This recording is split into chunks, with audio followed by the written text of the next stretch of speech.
આપણે અહીં કોઈનો પક્ષ લેવા કે કોઈ પર આંગળી ચીંધવા નથી આવ્યા. આપણો હેતુ એકદમ સ્પષ્ટ છે. ડેટાના આધારે જનતાના મિજાજને સમજવો અને એ સમજણનો ઉપયોગ કરીને શાસનને લોકો માટે વધુ બહેતર કઈ રીતે બનાવી શકાય એનો રસ્તો શોધવો. આ સમજણ માટે આપણે ગુજરાતના ઓલપાડ વિધાનસભા ક્ષેત્રનો અભ્યાસ કરીશું. ઓલપાડની કહાણી એક રીતે જોઈએ તો આખા ભારતના ઘણા વિસ્તારોની કહાણી છે. અહીં જે પડકારો છે, જે તકો છે, એ જ આપણને બીજે પણ જોવા મળે છે. એટલે અહીં જે વ્યૂહરચનાની આપણે વાત કરીશું એ રાજનીતિ અને શાસન માટે એક સાર્વત્રિક માર્ગદર્શિકા બની શકે છે. તો ચલો શરૂઆત કરીએ આંકડાઓથી. કોઈપણ રાજકીય ચર્ચાની શરૂઆત આંકડાથી થવી જોઈએ. કેમ? કારણ કે આંકડા ક્યારેય ખોટું નથી બોલતા. એ આપણને વાસ્તવિકતાનો અરીસો બતાવે છે અને પડકાર કેટલો મોટો છે એનું સાચું માપ આપે છે. 1,15,136 2022ની વિધાનસભા ચૂંટણીમાં ભાજપ આટલા મતોના જંગી માર્જિનથી જીત્યું હતું. સમજો, આ માત્ર એક આંકડો નથી, આ એક રાજકીય તાકાતનું પ્રદર્શન છે. વિપક્ષ માટે આ કોઈ નાની ટેકરી નથી, આ એક મોટો પહાડ છે જેને પાર કરવાનો છે.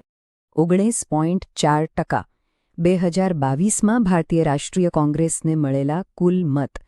પાછલી ચૂંટણીઓ સાથે સરખામણી કરીએ તો આ એક બહુ મોટો ઘટાડો છે. આ માત્ર એક હાર નથી, આ દર્શાવે છે કે પાર્ટીનો જે પાયો હતો એ જ ખસી ગયો છે. લગભગ 39%. ઓલપાડમાં કોઈપણ વિપક્ષી પાર્ટીએ જો પાછા ફરવું હોય તો આટલા મોટા વોટ શેરના તફાવતને ભરવો પડશે. આ કોઈ નાનો સૂનો આંકડો નથી. આ એક એવી ખાઈ છે જે સ્પષ્ટપણે બતાવે છે કે લડાઈ કેટલી મુશ્કેલ છે અને એના માટે કેવા પ્રકારના પ્રયત્નોની જરૂર પડશે. પણ રાજનીતિ માત્ર આંકડાઓની રમત નથી. રાજનીતિનો અસલી ચહેરો તો લોકો છે. એટલે હવે આંકડાઓથી આગળ વધીને આપણે ઓલપાડની જમીનની વાત કરીએ. ત્યાંના લોકોની, એમની રોજીરોટીની અને એમને સતાવતી સમસ્યાઓની વાત કરીએ. એમની નાળ પારખવાનો પ્રયત્ન કરીએ. ઓલપાડના મતદારોમાં મુખ્યત્વે કોળી સમાજ એટલે કે ઓબીસી વોટર્સનું પ્રભુત્વ છે. સાથે સાથે અનુસૂચિત જાતિ અને મુસ્લિમ લઘુમતીઓની પણ સારી એવી વસ્તી છે. અહીંના મોટાભાગના લોકોની આજીવિકા ખેતી પર અને એમાં પણ ખાસ કરીને શેરડીની ખેતી પર નિર્ભર છે. અને હા, સુરત શહેર નજીક હોવાથી યુવાનોની અપેક્ષાઓ અને સપનાઓ પણ મોટા થઈ રહ્યા છે. અમારી શેરડીના પોષણક્ષમ ભાવ નથી મળતા.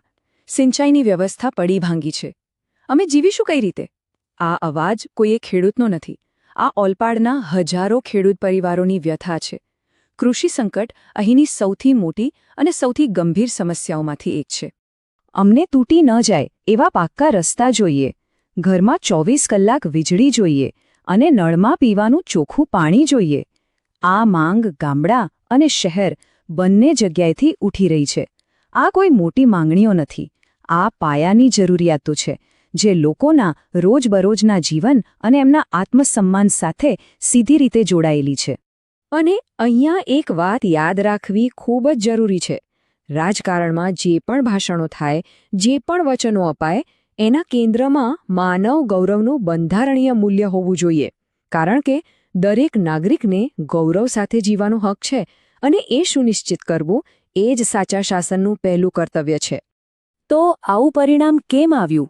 ચલો હવે આપણે આ હારનું ઊંડાણપૂર્વક વિશ્લેષણ કરીએ.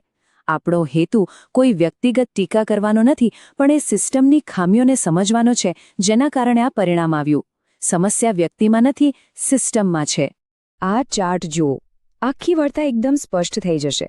2017માં લડાઈ સીધી ભાજપ અને કોંગ્રેસ વચ્ચે હતી. પણ 2022માં આમ આદમી પાર્ટીના રૂપમાં એક ત્રીજો ખેલાડી મેદાનમાં આવ્યો અને વિપક્ષના મતો વહેંચાઈ ગયા. અને આ ભાગલાનો સૌથી મોટો ફટકો કોંગ્રેસના વોટ શેરને પડ્યો. કોઈપણ રણનીતિ બનાવતા પહેલા આત્મમંથન જરૂરી છે. કોંગ્રેસ પાસે રાષ્ટ્રીય બ્રાન્ડ અને જૂનો ટેકેદાર વર્ગ છે, એ એની તાકાત છે. પણ સામે નબળું બૂથ મેનેજમેન્ટ, ફંડની કમી અને સ્થાનિક લોકો સાથે ઓછો સંપર્ક જેવી મોટી નબળાઈઓ પણ છે. આ આંતરિક કમજોરીઓને લીધે જ શાસન વિરોધી માહોલ જેવી તકનો ફાયદો પાર્ટી ઉઠાવી શકી નહીં. હવે થોડું પાછળ જઈએ. દાયકાનાઓના ડેટાનું વિશ્લેષણ કરીને લાંબા ગાળાની પેટર્નને સમજીએ, કારણ કે કોઈપણ ઘટના અચાનક નથી બનતી. 2022નું પરિણામ કોઈ એક દિવસની વાત નહોતી. એ તો વર્ષોથી ચાલી રહેલા એક પ્રવાહનો ભાગ હતો. આ ટાઈમલાઈન પર નજર નાખો. 2007થી 2017 સુધી ભાજપ અને કોંગ્રેસ બંનેના વોટ શેરમાં થોડો ઉતાર ચઢાવ આવ્યો, પણ મોટો ફેરફાર નહોતો. પણ પછી 2017 અને 2022 વચ્ચે જુઓ, કોંગ્રેસનો વોટ શેર 35%થી તૂટીને સીધો 19% પર આવી ગયો. આ કોઈ સામાન્ય ઘટાડો નથી, આ એક રાજકીય ભૂકંપ છે. તો આ બધા ડેટા પરથી શું તારણ નીકળે છે? 4 મુખ્ય મુદ્દાઓ. પહેલું, કોંગ્રેસનો વોટ બેઝ માત્ર ખસ્યો નથી, એ તૂટી ગયો છે. બીજું, વિપક્ષના મત એક થવાને બદલે વહેંચાઈ ગયા. ત્રીજું, મતદાન ઓછું થયું હોવા છતાં ભાજપ પોતાના સમર્થકોને બૂથ સુધી લાવવામાં સફળ રહ્યું. અને ચોથું, મજબૂત સ્થાનિક નેતૃત્વની ગેરહાજરીએ સંગઠનની નબળાઈઓને વધુ ઊંડી બનાવી દીધી. અત્યાર સુધી આપણે સમસ્યા શું છે એ સમજ્યા, સમસ્યાનું નિદાન કર્યું. હવે વાત કરીએ ઉકેલની. અહીં અમે પુનરાગમન માટે એક સ્પષ્ટ અને કાર્યક્ષમ રણનીતિની રૂપરેખા રજૂ કરી રહ્યા છીએ. અમે આ વ્યૂહરચનાને નામ આપ્યું છે ચતુર્મુખ સિદ્ધાંત. આ એક 4 સ્તરીય રણનીતિ છે જેમાં 4 મુખ્ય પાસાઓનો સમાવેશ થાય છે: ચૂંટણી, સંગઠન, વાર્તા અને સંસાધન. આ ચારેયને સાથે મળીને જમીન પરથી એક વિજેતા અભિયાન કેવી રીતે બનાવી શકાય એનો આ નકશો છે. તો આ 4 સ્તંભો કયા છે? પહેલું, ચૂંટણીલક્ષી, મતલબ કે ઓબીસી અને લઘુમતી જેવા મુખ્ય મતદાર સમૂહો સુધી પહોંચવો. બીજું, સંગઠનાત્મક, દરેક બૂથ પર કમિટીઓ ફરીથી બનાવી અને કાર્યકરોને તાલીમ આપવી. ત્રીજું, વાર્તાત્મક, સ્થાનિક મુદ્દાઓ પર એક સકારાત્મક અને ઉકેલ આધારિત વાત લોકો સમક્ષ મૂકવી. અને ચોથું, સંસાધનલક્ષી, ભંડોળ એકઠું કરવું અને લક્ષિત ડિજિટલ અભિયાન પર રોકાણ કરવું. અને હા, જ્યારે આપણે ડિજિટલ અભિયાનની વાત કરીએ ત્યારે એક વાત ખાસ ધ્યાનમાં રાખવાની છે: ભારતના ડેટા સુરક્ષાના સિદ્ધાંતોનું પાલન કરવું અનિવાર્ય છે. મતદારોની પ્રાઇવેસી અને એમની સંમતિનો આદર કરવો એ માત્ર કાયદાકીય જરૂરિયાત નથી, પણ લોકોનો વિશ્વાસ જીતવાનો પાયો પણ છે.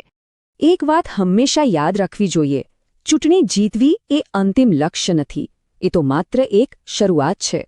રાજકીય સત્તાનો સાચો હેતુ લોકોની સેવા કરવાનો છે. એટલે જીતથી પણ ઉપર સાચો જનાદેશ તો શાસન છે. ચૂંટણી એ કોઈ યુદ્ધની જીત નથી, એ તો જનતા સાથે કરેલો એક કરાર છે, એક પવિત્ર વાયદો છે કે તમે આપેલા વચનો પૂરા કરશો અને લોકોના જીવનને વધુ સારું બનાવશો.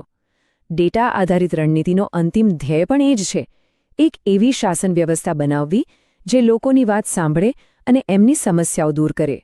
એટલે અંતમાં આપણે સૌએ આ એક સવાલ પર વિચાર કરવો જોઈએ: કોઈ રાજકીય પક્ષ પોતાની ચૂંટણીની જીતને પોતાના વિસ્તારના દરેક નાગરિકના જીવનમાં એક સતત અને માપી શકાય એવા સુધારામાં કેવી રીતે ફેરવી શકે? આ સવાલનો જવાબ જ સાચી લોકશાહીનો પાયો છે. જો તમે જનકેન્દ્રિત નેતા બનવા અને તમારા મતવિસ્તારનો ઉત્કર્ષ કરવા માંગતા હો તો blueprintstrategies.ai નો સંપર્ક mgr@blueprintstrategies.ai પર કરો અથવા 0800 402 04 1602 પર કોલ કરો. રાજનીતિથી પરનો હેતુ.